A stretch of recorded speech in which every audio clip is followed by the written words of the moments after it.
The Squid Sisters Stories. One of our researchers monitoring the Squid Sisters intercepted this top-secret report from the Inkling world. About 9 months had passed since the final Splatfest. Twilight lowers its curtain on Inkopolis.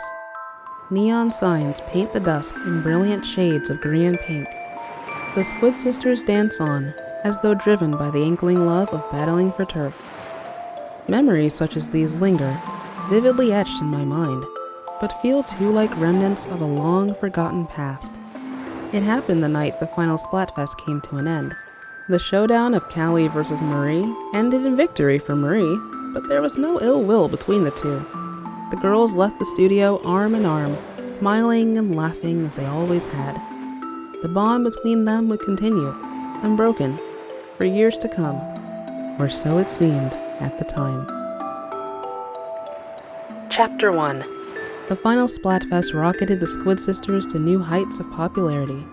Callie and Marie went from mere Inkopolis idols to the biggest stars in Inkling society. Seemingly overnight, their days became filled, from dawn to dusk, with the duties of this newfound fame. Callie and Marie still lived in the first apartment they rented upon moving to Inkopolis. It had all happened naturally when they'd first arrived. Being roommates made adjusting to city life easier. And besides, the two had been inseparable since they were young. But even after their finances had stabilized, and they gotten used to the bustle of Inkopolis, they never gave a thought to living apart. They were always together, both at work and at play. After releasing their first solo recordings, though, their work began to take them down separate paths more frequently. Callie, true to her outgoing nature, began to make guest appearances on variety shows. Filming would often continue late into the night, and many days she didn't return home at all. Marie received critical praise for her recording of Tide Goes Out, and became a frequent guest on music shows, in addition to performing live concerts on her own. Up to this point, whether heading out for the day or coming home at night, the two had always been together. Now, though, their different schedules meant they didn't see each other as often. Even on their days off, they spent more and more time apart with each passing day. Chapter 2. Marie was home alone. She'd gotten a day off, but with theater rehearsals starting up next month, she knew life would quickly return to its frantic pace. Chances to relax at home like this would soon become few and far between. Knowing work would keep Callie out late, Marie busied herself with the chores that always seemed to pile up and waited for her friend to return home. At times like this, Marie's thoughts always seemed to drift. How had Callie truly felt when the results of the final Splatfest had been announced? She seemed disappointed, of course, but that was just because she'd lost, right? Or was she actually jealous of my rising popularity? Could she still be holding it against me after all this time? Just listen to yourself, Marie. You're overthinking this. You know Callie would never feel that way. Maybe all this worrying is actually giving you some sort of superiority complex. Maybe winning that final Splatfest has made you full of yourself. The very idea stung Marie with a twinge of self-loathing. Chapter 3. One day, Callie was awakened by a call on her cell phone. It was her manager. The recording session she had scheduled for the day had been delayed to accommodate a different performer. Callie found herself a bit thrown off by this unexpected break, but was determined to make the most of it. Looking around the apartment, she saw no sign of Marie, which was odd. She was sure Marie had the day off as well.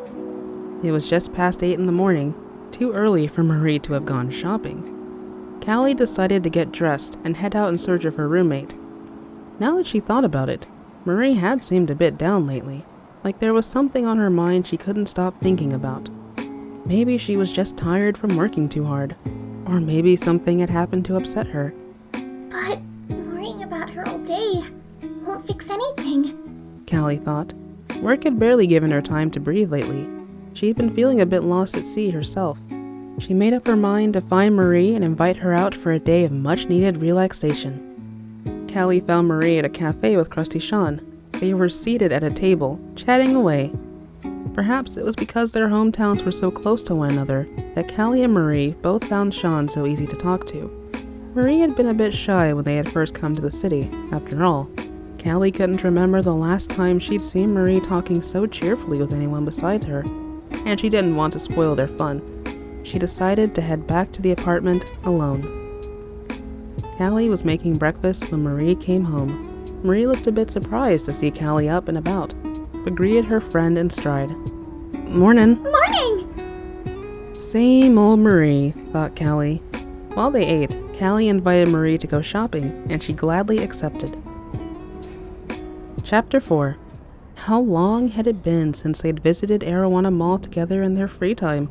They wandered past new stores and some of their old favorites, enjoying the leisure of window shopping. After checking out all the spots they were interested in, they'd worked up quite an appetite and stopped at a cafe for lunch. Callie ordered a burger, Marie a slice of pizza. At times like this, talk turned naturally to the work they'd each been doing lately.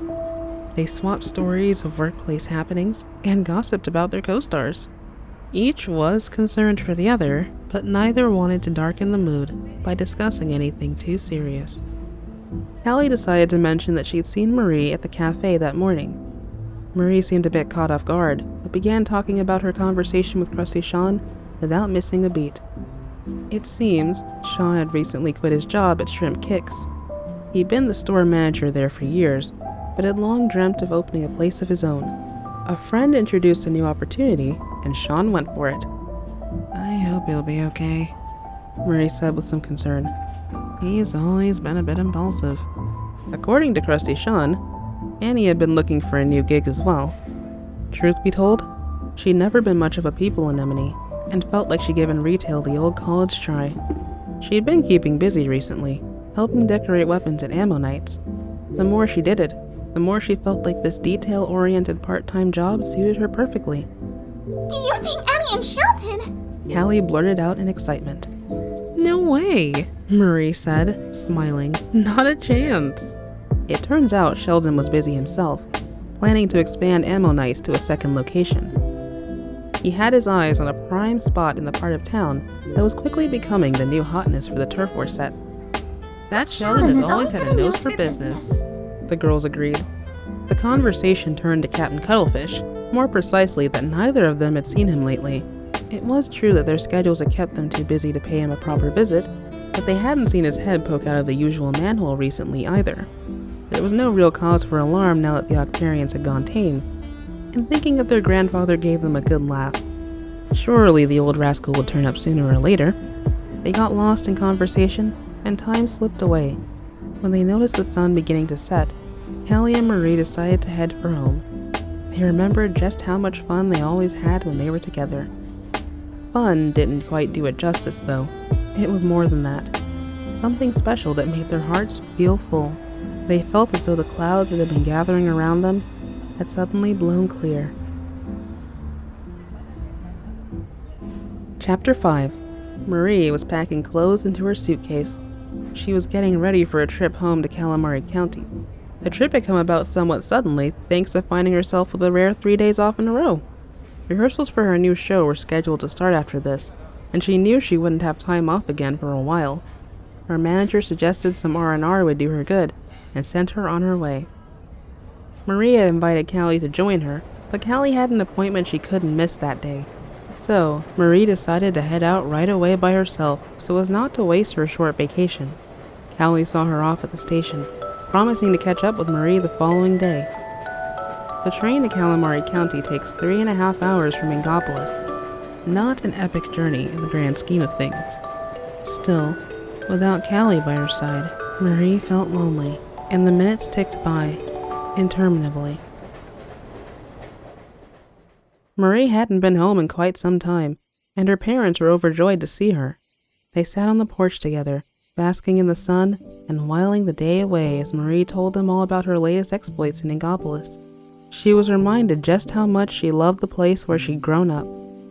Compared to the hustle and bustle of the city, there might not be much happening, but the flow of time felt different here. It felt right. Marie took in a deep breath of fresh air, exhaled, and felt her worries and cares float away.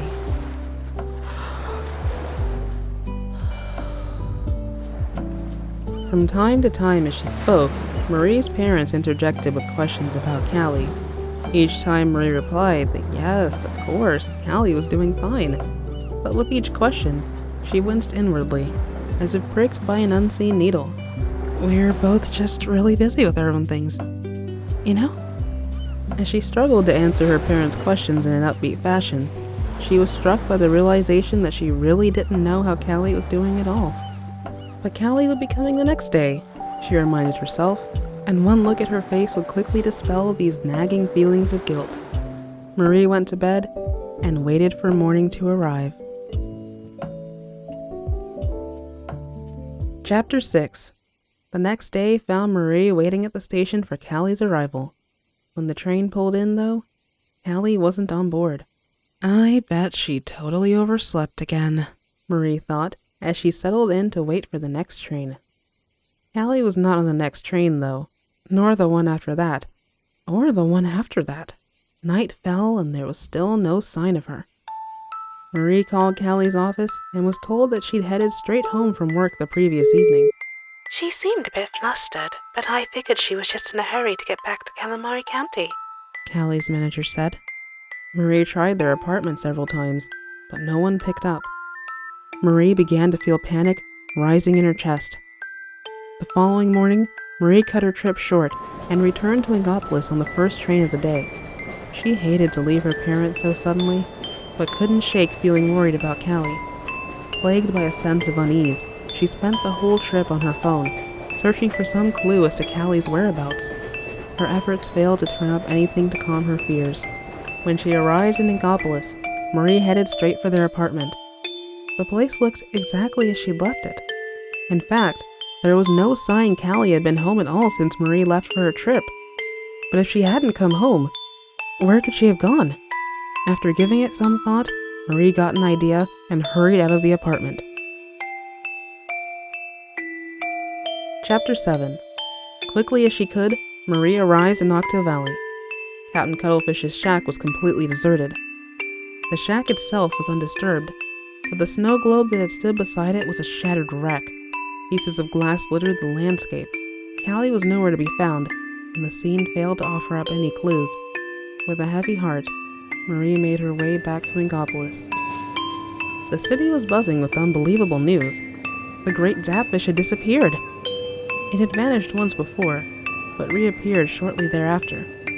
The people of the city consoled each other, saying, "Chill out, it won't be gone long this time either." Marie alone shivered in trepidation. Could he possibly be at it again? Marie made up her mind to get to the bottom of this. But if their adversary was who she suspected, this problem would have no quick and easy solution. Captain Cuttlefish wasn't around to help this time. Her worry for Callie overshadowed everything, and before long, the Squidizens of Inkopolis would begin to notice Callie's absence. If Marie were to disappear too, at a time like this, it would only add to the chaos. But what else could she do? There was no choice but to find additional help, and quickly. Just as Captain Cuttlefish had done before, she would need to enlist a brave recruit to help investigate the depths of the Octarians' underground bases. Thanks to her fame, Marie stood out like a sore tentacle in Inkopolis. She had to keep the number of people who knew about the new Octarian threat to a minimum. Secrecy and discretion were, after all, of the utmost importance when it came to the operations of the Squidbeak Splatoon.